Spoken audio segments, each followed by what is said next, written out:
اپنی مرضی اور اللہ کی مرضی میں جو فرق ہے اس کا نام غم ہے. وہ فرق مٹا دو تو اللہ بھی خوش اور آپ بھی خوش. فرق ہے نا, اللہ نے کچھ چاہا, آپ کچھ اور چاہ رہے ہو. اب اللہ نے جو کام آپ سے کروانا چاہ رہے ہیں وہ آپ کر نہیں رہے ہو, اب وہ غم بن گئے. لیکن اگر آپ اس کو قبول کرو گے تو خوشی, اور دوسرے کی خوشی محسوس کرو. کسی نے پوچھا نا کہ وہ حضرت نے کی کتاب میں لکھا ہوا ہے کہ بارش کی خوبی کیا ہے, تو کہا میرے کھیتوں کو سیراب کرتی ہے. کہتے ہیں بارش کی برائی کیا ہے, میرے بھائی کے کھیتوں کو بھی سیراب کرتی ہے. تو دوسرے کی خوشی آپ کا غم بن جاتی. تو ہم اس معاشرے میں رہ رہے ہیں کہ دوسرے کی خوشی ہمارا غم ہے.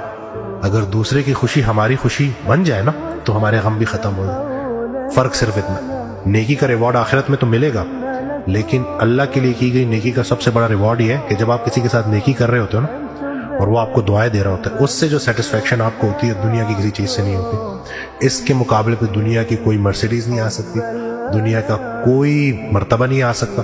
یہ بات لوگوں کو سمجھانی ہے.